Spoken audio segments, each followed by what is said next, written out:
Il y a 10 choses que tu dois éliminer discrètement pour devenir puissant, et tu ne dois dire à personne que tu le fais. En ce moment même, tu as des fuites de pouvoir. 10 fuites, 10 drains, 10 trous dans ton seau qui vident tout ce que tu y verses. Tu as essayé de devenir puissant en ajoutant toujours plus d'habitude, plus de discipline, plus d'efforts, plus de compétences, plus de travail acharné, plus de tout. Mais peu importe ce que tu ajoutes, si tout s'échappe par les fuites, on ne peut pas remplir un seau percé, et ton seau a 10 trous. Le pouvoir ne vient pas de ce que tu construis, il vient de ce que tu élimines. Chaque personne puissante que tu connais ne l'est pas grâce à ce qu'elle possède. Elle est puissante grâce à ce qu'elle a supprimé.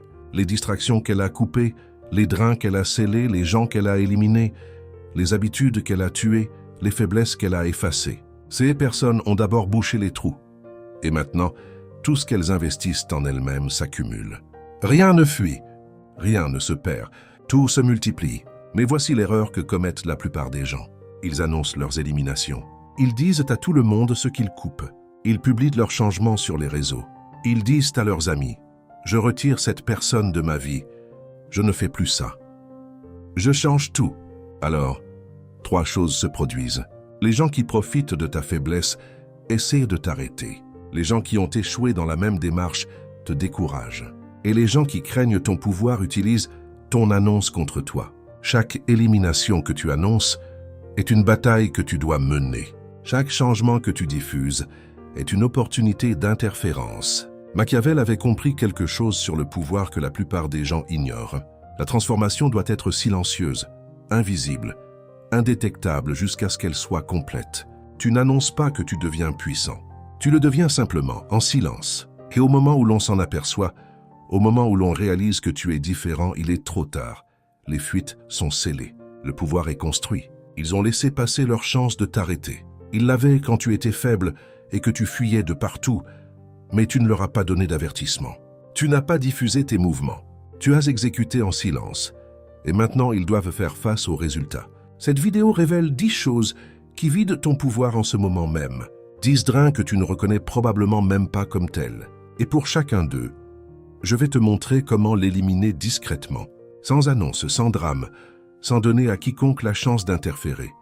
Quand cette vidéo se terminera, tu sauras exactement quoi couper et exactement comment le faire sans que personne ne le sache avant que ce ne soit déjà fait. Mais tu dois suivre une règle. Ne le dis à personne. Ne partage pas cette vidéo en disant « Je fais ça maintenant ». Ne dis pas à tes amis ce que tu élimines. N'annonce pas tes changements sur les réseaux sociaux. Ne demande pas de partenaire de responsabilité ou de groupe de soutien. Exécute simplement en silence. Laisse-les se demander ce qui t'est arrivé. Laisse-les réaliser trop tard que tu n'es plus la même personne. C'est ainsi que le pouvoir se construit, dans le silence, dans l'ombre, jusqu'à ce qu'il soit indéniable. La première chose que tu dois éliminer discrètement, ce sont les explications. Tu te justifies constamment. Quelqu'un remet en question ta décision et tu la justifies. Quelqu'un te demande pourquoi tu as fait quelque chose et tu lui donnes tes raisons. Quelqu'un te regarde de travers et tu ressens le besoin de te faire comprendre. On t'a entraîné à expliquer, à justifier, à mettre les gens à l'aise avec tes choix. Mais chaque fois que tu t'expliques, tu perds du pouvoir. Tu passes d'une position offensive à une position défensive. Tu leur donnes des munitions pour argumenter. Tu leur montres que tu as besoin de leur compréhension.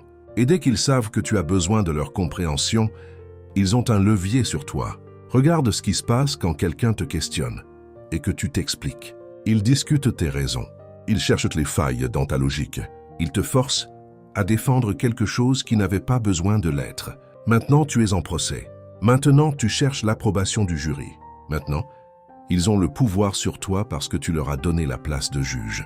Tout ça parce que tu t'es expliqué alors que tu aurais dû rester silencieux. Voici comment éliminer les explications sans que personne ne le remarque. Tu n'annonces pas « je ne m'explique plus désormais ». Ce n'est qu'une autre forme d'explication. Au lieu de cela, tu arrêtes simplement de t'expliquer. Quelqu'un te demande pourquoi tu as fait une chose. Tu réponds « parce que je le voulais ». Ou tu ne dis rien du tout. Tu souris, tu passes à autre chose. Tu ne justifies pas, tu ne donnes pas de raison. Tu n'essaies pas de te faire comprendre. Au début, les gens insisteront davantage. Ils ont l'habitude que tu t'expliques. Ils s'y attendent. Mais quand ils ne reçoivent systématiquement rien, ils arrêtent de demander. Ils apprennent que tu ne t'expliques pas, et ils ne t'ont jamais entendu l'annoncer. C'est simplement devenu une vérité. Si tu annonces que tu as fini de te justifier, tu invites les défis. Les gens essaieront spécifiquement de t'arracher des explications. Ils testeront cette nouvelle limite. Ils verront cela comme un jeu à gagner. Mais si tu t'arrêtes discrètement, il n'y a rien à tester. Il n'y a pas d'annonce à contester. Il y a juste une personne qui ne s'explique plus. Le temps qu'ils s'en rendent compte, ils l'ont déjà accepté. La fenêtre pour te défier s'est refermée avant même qu'ils sachent qu'elle était ouverte. Machiavel a écrit qu'on ne devrait jamais tenter de gagner par la force ce qui peut être gagné par la ruse. Ce qu'il comprenait, c'est que l'approche silencieuse est plus puissante que l'approche déclarée. La personne qui annonce « je ne m'explique pas » devient une cible. La personne qui arrête simplement de s'expliquer devient un mystère. Tu veux être un mystère. Tu veux qu'il s'interroge, pas qu'il te défie. Ne te bats pas pour le droit de ne pas expliquer. Ne le fais pas, c'est tout. Le combat n'a jamais été nécessaire. C'est la première élimination. Les explications. Arrête d'en donner discrètement. Mais il y a une autre fuite liée à celle-ci, une autre façon de perdre du pouvoir sans même le savoir. Celle-ci affecte la valeur que les gens t'accordent. Quelle est-elle? La deuxième chose que tu dois éliminer discrètement, c'est la disponibilité. Tu es trop disponible, trop joignable, trop accessible. N'importe qui peut obtenir ton temps. N'importe qui peut obtenir ton attention. N'importe qui peut obtenir une réponse de ta part. Tu réponds aux messages immédiatement. Tu acceptes les invitations sans hésitation. Tu libères du temps pour quiconque le demande. Et chaque fois que tu le fais, tu perds du pouvoir parce que la rareté crée la valeur. La disponibilité la détruit. Plus tu es disponible, moins tu es précieux. Moins les gens ont d'efforts à faire pour t'atteindre, moins ils apprécient de t'avoir joint. Pense aux personnes que tu estimes le plus. Sont-elles celles qui répondent instantanément à chaque message? Sont-elles celles qui sont toujours libres quand tu veux sortir? Sont-elles celles qui acceptent chaque invitation? Non. Les personnes que tu valorises sont celles qui sont difficiles à joindre, dont le temps semble précieux, pour lesquelles tu dois faire des efforts pour obtenir un accès. Leur rareté crée de la valeur dans ton esprit. Tu les recherches parce qu'elles ne sont pas disponibles. En revanche, les gens toujours disponibles, tu les considères comme acquis. Tu sais qu'ils seront là, alors ils importent moins. Voici comment éliminer la disponibilité sans que personne ne le remarque. Tu n'annonces pas « je suis moins disponible maintenant ». Tu deviens simplement moins disponible. Tu réponds aux messages plus lentement. Pas pour jouer un jeu, mais parce que tu es occupé à construire ton pouvoir. Tu acceptes moins d'invitations. Pas pour être impoli, mais parce que ton temps est réellement précieux. Tu crées un espace entre les demandes et les réponses. Tu crées de la rareté sans jamais prononcer le mot rareté. Les gens remarqueront que tu es plus difficile à joindre, mais ils ne sauront pas que tu le fais intentionnellement. Ils supposeront que tu es occupé, important, précieux, et cette supposition deviendra leur réalité. Si tu annonces que tu deviens moins disponible, les gens se sentent rejetés. Ils ont l'impression que tu les exclus spécifiquement. Ils résistent. Ils testent. Ils s'estiment en droit de bénéficier de ton ancienne disponibilité. Mais si tu deviens rare discrètement, il n'y a pas de rejet contre lequel lutter. Il y a juste quelqu'un qui semble de plus en plus précieux, quelqu'un dont le temps paraît sacré, quelqu'un qui vaut la peine d'être recherché. Tu n'as pas annoncé que tu changeais la dynamique. Tu l'as simplement changée, et ils se sont adaptés sans résistance parce qu'il n'y avait rien à quoi résister. Machiavel a écrit que les hommes sont si simples que celui qui trompe trouvera toujours quelqu'un prêt à se laisser tromper. Ce qu'il comprenait, c'est que les gens croient ce qu'ils voient. S'ils te voient comme quelqu'un de rare, ils croient que tu as de la valeur. Ils n'ont pas besoin d'explications. Ils ont juste besoin de faire l'expérience de ta difficulté à être joint. Leur esprit fait le reste. Ils se convainquent eux-mêmes que tu es important. Ils s'illusionnent pour te valoriser davantage. Tout ça parce que tu es devenu moins disponible sans leur dire pourquoi. C'est la deuxième élimination. La disponibilité devient rare discrètement. Mais il y a une autre fuite encore plus profonde. Une fuite qui donne à tes ennemis tout ce dont ils ont besoin pour te contrôler. Quelle est-elle? La troisième chose que tu dois éliminer discrètement, ce sont les réactions émotionnelles. Tu réagis aux choses. Les gens disent quelque chose, et ton visage montre comment cela t'a affecté. Quelqu'un fait quelque chose, et tu réponds par une émotion visible. Tu t'excites, et tout le monde le voit. Tu t'énerves, et tout le monde le sait. Tu es blessé et c'est évident. Chaque réaction que tu montres est une information que tu donnes. Et l'information, c'est le pouvoir. Quand les gens savent ce qui t'affecte, ils savent comment te contrôler. Ils connaissent tes boutons, ils connaissent tes déclencheurs. Ils savent exactement comment te manipuler parce que tu leur as montré tout ce dont ils ont besoin. Regarde ce qui se passe quand quelqu'un sait qu'il peut obtenir une réaction de ta part. Il s'en sert. Il appuie sur ce bouton quand il veut le contrôle. Il déclenche cette émotion quand il veut un levier. Il tire tes ficelles parce que tu lui as montré où elles se trouvent. Tes réactions sont un manuel pour te manipuler et tu en as distribué des exemplaires gratuits à tout le monde. Voici comment éliminer les réactions émotionnelles sans que personne ne le remarque. Tu n'annonces pas « je travaille sur mes réactions ». Cela signale une faiblesse et leur indique que tu te sais vulnérable. Au lieu de cela, tu commences simplement à marquer des pauses. Quelque chose arrive. Avant de réagir, tu fais une pause.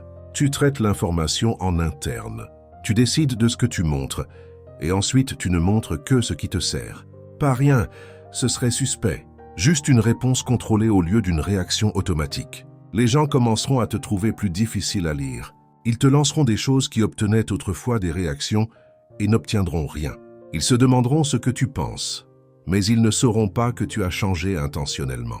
Ils sauront simplement qu'ils ne peuvent plus te décoder. Si tu dis aux gens que tu travailles à être moins réactif, tu leur donnes une carte. Ils savent exactement ce que tu essayes de changer. Ils savent que tu es conscient de cette faiblesse. Certains t'aideront, d'autres te testeront plus durement pour voir si tu as vraiment changé. Mais si tu deviens simplement illisible discrètement, il n'y a plus de carte à suivre, il n'y a plus de faiblesse à exploiter. Il y a juste quelqu'un qui soudainement ne donne plus d'informations gratuites. Au moment où ils réalisent qu'ils ne peuvent plus te lire, ils ont perdu la capacité de te manipuler. La fenêtre s'est refermée silencieusement. Machiavel a écrit de ne jamais laisser ses émotions l'emporter sur son intelligence. Ce qu'il comprenait, c'est que l'émotion est exploitable, alors que l'intelligence ne l'est pas. La personne qui montre son émotion montre sa faiblesse. La personne qui montre son calcul montre sa force. Tu n'as pas besoin d'être froid. Tu n'as pas besoin d'être un robot. Tu dois simplement choisir ce que tu montres, au lieu de tout montrer automatiquement. Ce choix est un pouvoir. Ce contrôle est une force, et cela ne demande aucune annonce, seulement de l'entraînement. C'est la troisième élimination. Les réactions émotionnelles deviennent illisibles discrètement. Mais il y a une autre fuite liée à celle-ci. Quelque chose que tu donnes et qui a une réelle valeur. Quelque chose qui te coûte plus que tu ne le réalises. Qu'est-ce que c'est? La quatrième chose que tu dois éliminer discrètement, ce sont les conseils gratuits. Tu donnes des conseils sans compter. Quelqu'un a un problème et tu le résous pour lui. Quelqu'un pose une question et tu lui donnes le meilleur de ta réflexion. Quelqu'un a besoin d'une stratégie et tu la lui livres comme si elle ne t'avait rien coûté, mais elle te coûte. Tes intuitions ont de la valeur. Ta réflexion a de la valeur. Ta capacité à résoudre des problèmes a de la valeur. Et tu l'as distribuée gratuitement à des gens qui ne l'apprécient pas, à des concurrents qui l'utilisent contre toi, à des vampires énergétiques qui prennent tes meilleures idées sans rien donner en retour. Pense à toute la valeur stratégique que tu as gaspillée. Des problèmes que tu as résolus pour des gens qui n'ont jamais rendu l'appareil. Des idées que tu as partagées et que quelqu'un d'autre a mises en œuvre. Des conseils que tu as donnés qui ont rapporté de l'argent aux autres, alors que tu n'as rien obtenu. Tu as traité ton intelligence comme si elle était infinie et sans valeur, mais elle est finie et précieuse. Chaque conseil que tu donnes gratuitement est un investissement sans retour. Chaque problème que tu résous gratuitement est de l'énergie que tu aurais pu utiliser pour toi-même. Voici comment éliminer les conseils gratuits sans que personne ne le remarque. Tu n'annonces pas « je fais payer mes conseils désormais ». Cela semble arrogant et crée du ressentiment. Au lieu de cela, tu arrêtes simplement d'être volontaire. Quelqu'un mentionne un problème. Au lieu de sauter sur l'occasion avec des solutions, tu écoutes. Tu hoches la tête, hoche la tête. Tu ne dis rien de stratégique. S'ils te demandent directement ton aide, tu fais une pause. Tu leur demandes ce qu'ils ont déjà essayé. Tu les fais travailler pour l'obtenir. Et si c'est assez précieux pour mériter un prix, tu trouves des moyens de créer un échange. Pas toujours de l'argent, parfois de la valeur contre de la valeur, parfois un service contre un service. Parfois tu ne donnes rien simplement parce qu'ils ne l'ont pas mérité. Si tu annonces que tu fais payer tes conseils, Les gens qui les recevaient gratuitement se sentent lésés. Ils ont l'impression que tu as changé les règles. Ils s'offusquent de cette nouvelle limite. Mais si tu deviens discrètement moins généreux avec ta valeur stratégique, il n'y a pas lieu d'avoir de ressentiment. Tu sembles simplement plus réfléchi, plus prudent, plus sélectif sur ce que tu partages. Ils ne savent pas que tu retiens l'information intentionnellement. Ils savent juste qu'ils n'obtiennent plus de solutions gratuites. Et soit ils passent à l'action avec un échange de valeurs, soit ils trouvent quelqu'un d'autre à vider de son énergie. Machiavel a écrit qu'un prince sage ne doit jamais rester oisif en temps de paix, mais doit au contraire en tirer avantage. Ce qu'il comprenait, c'est que chaque instant est une opportunité de renforcer sa position. Donner ses conseils gratuitement, c'est se laisser aller à la facilité. Utiliser tes conseils pour bâtir des alliances, créer des leviers ou générer des échanges, c'est mettre la paix à profit. Ton cerveau est une ressource. Commence à le déployer stratégiquement, au lieu de le donner à n'importe qui. C'est la 4e élimination. Les conseils gratuits. Arrête d'offrir spontanément tes meilleures pensées. Mais il y a une autre fuite qui te coûte encore plus cher. Une fuite qui draine ton temps et ton énergie d'une manière qui semble normale. Qu'est-ce que c'est? La 5e chose que tu dois éliminer discrètement, ce sont les amitiés de confort. Tu as des relations qui coûtent plus qu'elles ne rapportent. Des amis qui drainent plus d'énergie qu'ils n'en apportent. Des gens que tu gardes autour de toi parce que c'est confortable, parce que c'est familier, parce que tu les connais depuis toujours, pas parce qu'ils contribuent à ton pouvoir, à ta croissance ou à tes objectifs. Ces amitiés de confort semblent inoffensives, mais ce sont des fuites. Chaque heure passée avec quelqu'un qui n'apporte rien est une heure non passée avec quelqu'un qui pourrait tout apporter. Chaque once d'énergie émotionnelle dépensée dans des relations qui ne mènent nulle part est de l'énergie non investie dans la construction de quelque chose. Pense aux gens avec qui tu passes du temps. Qui te rend plus puissant après les avoir vus? Qui te laisse épuiser? Qui contribue réellement à tes objectifs par rapport à qui se contente de prendre ton temps?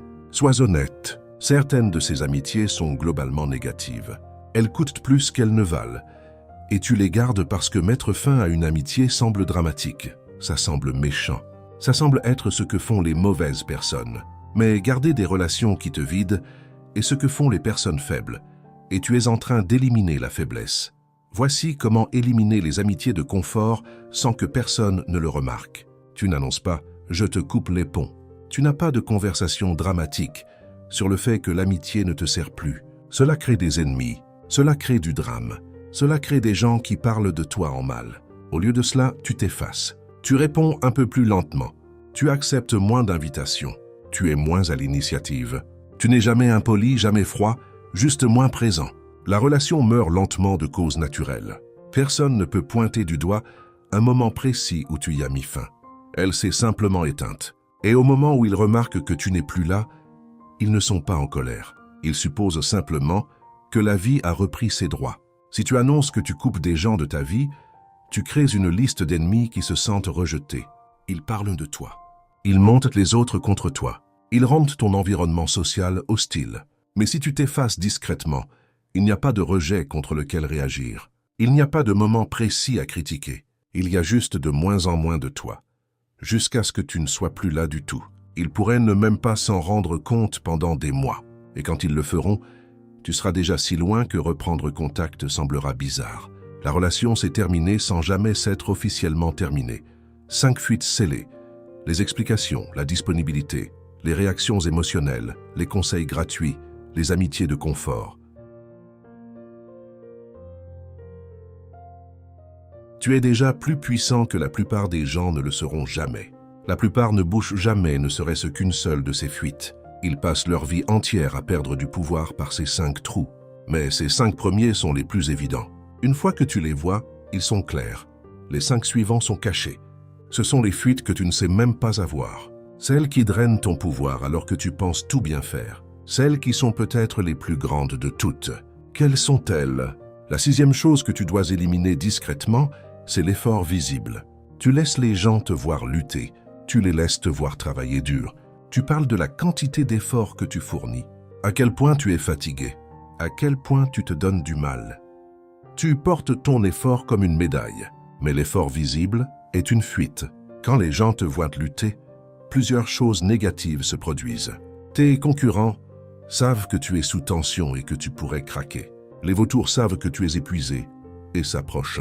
Les personnes bien intentionnées proposent une aide qui s'accompagne de conditions et tout le monde juge si ton effort est à la hauteur des résultats que tu recherches. L'effort visible invite à l'interférence, au doute et à l'attaque. Les personnes les plus puissantes ne donnent pas l'impression de travailler dur. Elles semblent agir sans effort. Leurs résultats semblent apparaître de nulle part. Elles ne se vantent pas de leur labeur. Elles ne publient rien sur leurs difficultés. Elles se contentent d'enchaîner les victoires pendant que tout le monde se demande comment elles font. Le mystère de leur succès fait partie de leur pouvoir. L'effort invisible fait partie de leur avantage. Elles travaillent plus dur que tout le monde. Elles ne laissent simplement personne le voir. Voici comment éliminer l'effort visible sans que personne ne le remarque. Tu n'annonces pas « je vais avoir l'air d'agir sans effort désormais ». C'est ridicule. Au lieu de cela, tu arrêtes simplement de partager tes difficultés. Arrête de publier sur tes nuits blanches. Arrête de dire à quel point tu travailles dur. Arrête de te plaindre de ton labeur. Travaille en privé. Lutte en silence. Et ensuite, présente-toi avec les résultats. Laisse les résultats parler. Laisse les gens supposer que cela te vient naturellement. Laisse-les sous-estimer ton travail acharné pendant que tu surpasses tout le monde de manière invisible. Si tu annonces que tu travailles plus dur que jamais, tu invites l'examen. Les gens regardent si tes efforts paient. Ils jugent si tu travailles intelligemment. Ils doutent que tu y arrives. Mais si tu travailles silencieusement et que tu ne montres que les résultats, il n'y a rien à scruter. Il y a juste quelqu'un qui semble gagner sans effort. Quelqu'un qui doit être naturellement doué. Quelqu'un dont le succès semble inévitable. Cette apparence est un pouvoir. Cette perception est un avantage. Et cela exige de cacher l'effort qui crée les résultats. Machiavel a écrit que tout le monde voit ce que tu sembles être, mais que peu font l'expérience de ce que tu es réellement. Ce qu'il comprenait, c'est que l'apparence est la réalité pour la plupart des gens. Si tu sembles lutter, tu luttes dans leur esprit. Si tu sembles agir sans effort, tu es puissant dans leur esprit. Ce qui se passe réellement en coulisses n'importe pas. Ce qu'ils voient est ce qu'ils croient. Contrôle ce qu'ils voient. Ne montre que les résultats. Cache la lutte. Parais agir sans effort tout en travaillant plus dur que tous ceux qui diffusent à leur labeur. C'est la 6e élimination. L'effort visible travaille dur en silence. Mais il y a une autre fuite qui signale la faiblesse encore plus fort. Une fuite qui fait de toi une cible pour quiconque cherche quelqu'un à exploiter. Qu'est-ce que c'est? La 7e chose que tu dois éliminer discrètement, ce sont les plaintes. Tu te plains de ton travail. Des gens qui t'ont fait du tort, de l'injustice des choses. Tu verbalises ton insatisfaction. Tu partages tes frustrations. Tu fais savoir quand les choses ne vont pas bien. Et chaque plainte est une fuite. Chaque plainte dit aux gens que tu es mécontent de ta position, que tu n'as pas de pouvoir sur tes circonstances, que tu es victime de forces extérieures à ton contrôle. C'est un signal de faiblesse. Et la faiblesse attire les attaques, pas l'aide. Quand tu te plains, plusieurs choses arrivent. Les concurrents voient que tu es en difficulté et accentuent la pression. Les manipulateurs voient que tu es malheureux et proposent des solutions intéressées. Les personnes négatives se lient à toi par la misère partagée et te tirent vers le bas. Et tous ceux qui t'observent te classent comme quelqu'un qui subit les événements plutôt que comme quelqu'un qui les provoque. Les plaintes te font paraître impuissant, même si elles sont valables. Même si tu as raison, l'acte de se plaindre te place en dessous de tes circonstances. Voici comment éliminer les plaintes sans que personne ne le remarque. Tu n'annonces pas « je ne me plains plus ». Cela fait donneur de leçons et invite au test. Au lieu de cela, tu te contentes de résoudre ou de partir. Quelque chose ne va pas à ton travail. Soit tu le répares, soit tu trouves un nouveau travail en silence. Tu ne parles pas de la gravité de la situation tout en ne faisant rien. Tu ne partages pas ton malheur en restant coincé. Tu agis ou tu pars, mais tu ne te plains pas.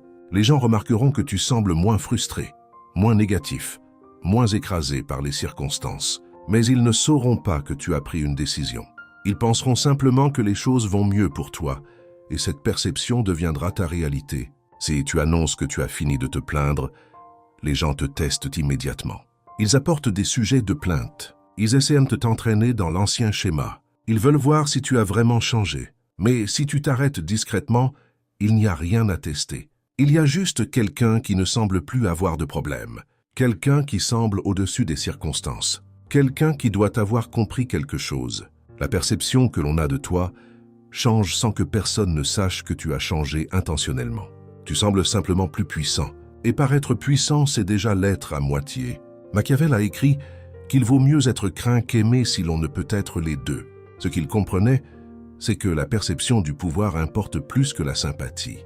Les plaintes te rendent sympathique auprès des autres grincheux, mais elles te font paraître faible aux yeux de tous les autres.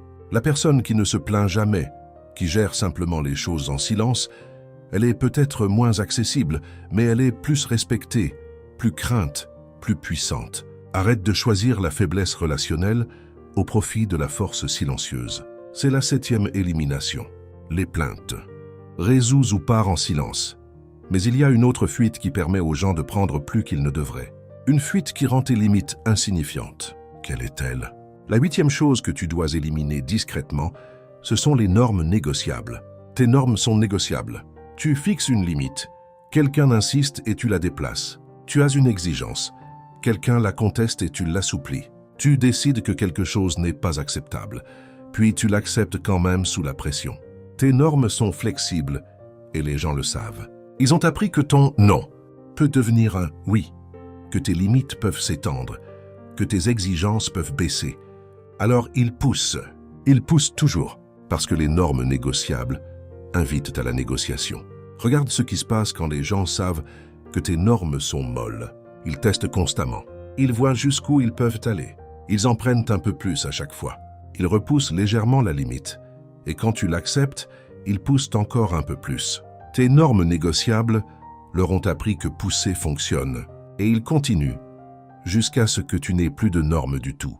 Juste le souvenir de celles que tu prétendais avoir avant de laisser tout le monde les négocier. Voici comment éliminer les normes négociables sans que personne ne le remarque. Tu n'annonces pas, mes normes sont non négociables désormais. Cela semble agressif et crée une résistance immédiate. Au lieu de cela, tu tiens simplement la ligne en silence. Quelqu'un pousse, tu ne bouges pas. Tu n'expliques pas pourquoi tu ne bouges pas. Tu ne débats pas de la norme. Tu ne bouges pas, c'est tout. Ils poussent à nouveau. Tu ne bouges toujours pas. Finalement, ils apprennent, non par les mots mais par l'expérience. Ils se cognent au mur suffisamment de fois pour arrêter d'essayer de le traverser. Et ils ne t'ont jamais entendu annoncer l'existence du mur. Ils l'ont simplement senti. Si tu annonces de nouvelles normes fermes, les gens les défient spécifiquement. Ils discutent pour savoir si elles sont justes. Ils essaient de négocier ce qui ne l'est plus. Ils en font un débat. Mais si tu tiens silencieusement la ligne, il n'y a pas de débat possible. Il y a juste un mur. On ne discute pas avec un mur. On ne peut que s'arrêter de rentrer dedans.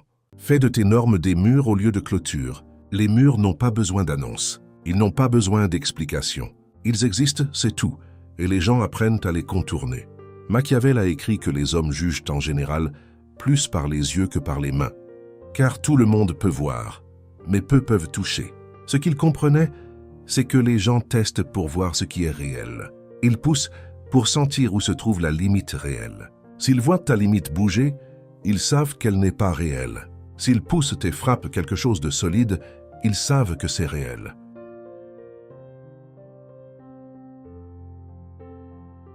Ton travail est d'être solide, pas d'expliquer cette solidité, pas de l'annoncer, juste d'être solide quand on te pousse. C'est ainsi que les normes deviennent réelles, par une application silencieuse. C'est la 8e élimination. Les normes négociables. Deviens un mur en silence. Mais il y a une autre fuite qui pourrait être la plus dangereuse. Une fuite qui donne à tes concurrents tout ce dont ils ont besoin pour te vaincre. Quelle est-elle? La 9e chose que tu dois éliminer discrètement, ce sont les fuites d'informations. Tu dis des choses aux gens. Tes projets, tes peurs, tes prochains mouvements, tes luttes, tes stratégies. Tu partages parce que cela donne l'impression de créer un lien. Parce que les secrets pèsent comme des fardeaux. Parce que tu veux que les gens te comprennent. Mais chaque information que tu partages est une munition que tu donnes à des ennemis qui l'utiliseront contre toi, à des concurrents qui contreront tes mouvements, à des colporteurs qui la diffuseront hors de ton contrôle. L'information, c'est le pouvoir. Et tu as donné ton pouvoir à chaque conversation. Pense à ce qui se passe quand tu dis ton projet à quelqu'un. Cette personne le dit à une autre. Bientôt, des gens que tu n'as jamais rencontrés savent ce que tu vas faire avant même que tu ne le fasses. Tes mouvements sont anticipés. Tes avantages sont neutralisés. Ton effet de surprise a disparu. Tout ça parce que tu n'as pas su garder tes propres secrets. Tout ça parce que partager était plus agréable que le silence. Tout ça parce que tu as laissé fuiter des informations auprès de gens qui n'en avaient pas besoin et à qui on ne pouvait pas faire confiance. Voici comment éliminer les fuites d'informations sans que personne ne le remarque. Tu n'annonces pas « je ne partage plus rien ». C'est suspect et cela incite les gens à fouiller davantage. Au lieu de cela, tu deviens simplement ennuyeux. Quelqu'un te demande sur quoi tu travailles. Rien de spécial. Toujours la même chose. Quelqu'un te demande tes projets. Je réfléchis encore. Quelqu'un t'interroge sur ta stratégie. Tu changes de sujet. Tu ne leur donnes rien tout en ayant l'air de leur donner quelque chose. Tu deviens la personne sur laquelle personne n'a d'informations fiables. Non pas parce que tu es secret, mais parce que tu n'es pas très intéressant à écouter. C'est ta couverture. Derrière cet extérieur banal, tu exécutes tes plans en silence. Si tu annonces que tu gardes tes affaires privées, les gens deviennent curieux. Ils essaient plus fort d'extraire des informations. Ils se sentent exclus et poussent pour être inclus. Mais si tu deviens simplement ennuyeux, il n'y a plus de quoi être curieux. Tu ne caches rien d'intéressant. Tu ne fais rien qui mérite d'en parler. C'est du moins ce qu'ils croient. C'est ce que tu les laisses croire. Pendant ce temps, tu exécutes des mouvements qu'ils ne verront pas venir parce que tu n'as jamais laissé fuiter un seul mot. Machiavel a écrit que celui qui veut être obéi doit savoir commander. Ce qu'il comprenait, c'est que commander exige un avantage informationnel. Tu dois en savoir plus que les autres. Tu dois voir ce que les autres ne voient pas. Et tu ne peux pas avoir cet avantage si tu laisses constamment fuiter ce que tu sais. La personne qui commande est celle qui détient l'information. La personne qui laisse fuiter l'information est commandée par ceux qui la collectent. Sois le coffre-fort, pas la fuite. C'est la 9e élimination. Les fuites d'informations. Deviens un coffre-fort en silence. Mais il y a une dernière fuite, la fuite ultime. C'est la fuite maîtresse, celle qui permet toutes les autres. Sans éliminer celle-ci, toutes les autres reviendront. C'est la racine. C'est la source. C'est celle qui compte le plus. Quelle est-elle? La 10e chose que tu dois éliminer discrètement, c'est le besoin d'approbation. Tu as besoin que les gens t'approuvent. Tu as besoin qu'ils pensent que tu réussis, que tu es performant, que tu es quelqu'un de bien. Chaque décision que tu prends passe par le filtre de « qu'est-ce qu'ils vont penser ». Chaque mouvement que tu envisages est mesuré à l'aune de « à quoi cela va-t-il ressembler ». Tu as besoin d'une validation extérieure, et ce besoin est la fuite maîtresse. Parce que quand tu as besoin d'approbation, tu t'expliques pour l'obtenir. Tu restes disponible pour la maintenir. Tu montres tes émotions pour qu'on les valide. Tu donnes des conseils gratuits pour paraître précieux. Tu gardes des amitiés de confort pour te sentir aimé. Tu montres tes efforts pour qu'on les reconnaisse. Tu te plains pour qu'on te plaigne. Tu négocies tes normes pour qu'on ne te rejette pas. Tu laisses fuiter des informations pour que les gens se sentent inclus. Toutes les autres fuites existent parce que celles-ci existent. Le besoin d'approbation est la vulnérabilité racine.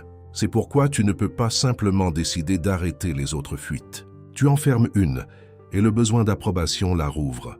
Tu scelles une fuite et le besoin d'approbation perce un nouveau trou. Tant que tu auras besoin de validation externe, tu continueras à créer des moyens de l'obtenir. Et chaque moyen que tu crées est une fuite, un drain, un trou dans ton seau de pouvoir. Voici comment éliminer le besoin d'approbation sans que personne ne le remarque. Tu n'annonces pas « je n'ai plus besoin de l'approbation de personne ». Cela semble défensif et suggère qu'en fait tu en as besoin. Au lieu de cela, tu commences à te valider toi-même, en interne. Tu prends une décision. Tu fais le point avec toi-même. Est-ce que cela correspond à ce que je veux? Oui, c'est fait. Aucune vérification externe n'est requise. Tu fais quelque chose. Tu l'évalues toi-même. Était-ce du bon travail? Oui, c'est fait. Pas besoin que quelqu'un d'autre confirme. Tu construis lentement un système de validation interne qui remplace le système externe. Et les gens remarqueront que tu sembles plus confiant, plus sûr de toi, moins en demande. Mais ils ne sauront pas que tu t'es reprogrammé. Ils verront simplement le résultat. La beauté de l'élimination de cette fuite est qu'elle réduit automatiquement toutes les autres. Quand tu n'as pas besoin d'approbation, tu n'as pas besoin de t'expliquer. Quand tu n'as pas besoin d'approbation, tu n'as pas besoin d'être disponible pour obtenir de la validation. Quand tu n'as pas besoin d'approbation, tu n'as pas besoin de montrer tes émotions pour obtenir de la sympathie. La fuite maîtresse nourrit toutes les autres, coupe la source et les autres s'assèchent. Une par une, elles disparaissent parce qu'elles n'étaient que des stratégies pour obtenir une approbation dont tu n'as plus besoin. Machiavel a écrit sur le lion et le renard. Le lion ne sait pas se protéger des pièges et le renard ne peut se défendre contre les loups. Il faut donc être renard pour reconnaître les pièges et lion pour effrayer les loups. Ce qu'il comprenait, c'est que le besoin d'approbation est un piège. Cela ressemble à une connexion, mais c'est en réalité une cage. La personne qui a besoin d'approbation est piégée par ce besoin. Elle ne peut pas bouger librement. Elle ne peut pas agir avec audace. Elle vérifie toujours si elle est encore approuvée. La personne puissante reconnaît ce piège et l'évite. Elle devient auto-validante. Elle s'approuve elle-même. Et cette approbation interne est une forteresse qu'aucune opinion extérieure ne peut briser. C'est la 10e élimination. Le besoin d'approbation devient auto-validante en silence. La fuite maîtresse, la racine de toutes les autres. Celle-ci et les autres resteront scellées. 10 éliminations. Les explications, la disponibilité, les réactions émotionnelles, les conseils gratuits, les amitiés de confort, l'effort visible, les plaintes, les normes négociables, les fuites d'informations, le besoin d'approbation. 10 fuites qui ont drainé ton pouvoir. 10 trous qui ont vidé tout ce que tu y verses. Maintenant, tu sais ce qu'ils sont. Maintenant, tu sais comment les sceller. Mais souviens-toi de la règle, le silence. Ne dis à personne ce que tu élimines. N'annonce pas ta transformation. Ne publie rien sur cette vidéo en disant « je fais ça désormais ». Ne demande pas de soutien, de responsabilité ou d'encouragement. Au moment où tu le dis à quelqu'un, tu as invité l'interférence. Tu lui as donné le pouvoir sur ton changement. Tu as créé quelque chose à défier, à tester, à saper. La purge silencieuse ne nécessite aucun témoin, juste de l'exécution. Commence demain. Choisis une fuite, celle-là discrètement. Ne dis à personne que tu le fais. N'explique pas le changement quand les gens remarquent quelque chose de différent. Sois simplement différent. Puis choisis la fuite suivante, celle-là discrètement. Une par une, tu les scelles toutes les 10. Une par une, ton pouvoir arrête de s'enfuir. Une par une. Tout ce que tu verses en toi commence à rester. Dans 6 mois, les gens te regarderont différemment. Ils ne sauront pas ce qui a changé. Ils ne comprendront pas pourquoi tu sembles différent. Plus puissant, moins disponible, plus difficile à lire, impossible à manipuler, plus performant avec moins d'efforts apparents. Ils te demanderont ce qui t'est arrivé. Et tu ne diras rien parce que leur dire leur donnerait le plan d'action. Leur dire les aiderait à faire la même chose. Et pourquoi aiderais-tu des concurrents à devenir puissants? Au moment où ils le remarquent, c'est déjà fait. Les fuites sont scellées. Le pouvoir est construit. La transformation est complète. Ils ont laissé passer leur chance.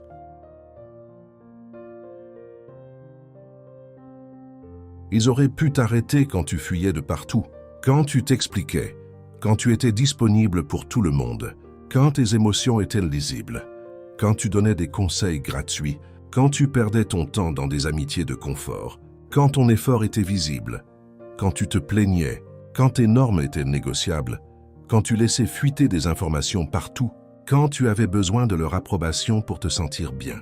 Ils ont eu tant d'occasions de te maintenir dans la faiblesse, mais tu ne leur as pas donné d'avertissement. Tu n'as pas diffusé ce que tu coupais, tu as scellé les fuites en silence. Et maintenant, il est trop tard pour qu'ils t'arrêtent. 10 choses à éliminer discrètement pour devenir puissant. Ne le dis à personne. Exécute simplement et deviens puissant pendant qu'ils se demandent encore ce qui s'est passé. Si tu es arrivé jusqu'ici, c'est parce qu'une partie de toi connaît déjà cette vérité. Le pouvoir se construit rarement en ajoutant des choses à sa vie. Il se construit en retirant ce qui t'affaiblit. La plupart des gens essaient de grandir tout en s'accrochant à des habitudes, des relations et des comportements qui détruisent discrètement leur autorité. Maintenant, dis-moi dans les commentaires si tu es prêt à éliminer ce qui t'affaiblit sans l'annoncer au monde. Si ce message t'a touché et a eu du sens pour toi, écris dans les commentaires « Je supprime la faiblesse ». Voyons combien ici sont vraiment prêts à devenir puissants en silence. Et n'oublie pas de regarder la vidéo suivante. Elle est importante, bien plus que tu ne l'imagines. On se retrouve là-bas.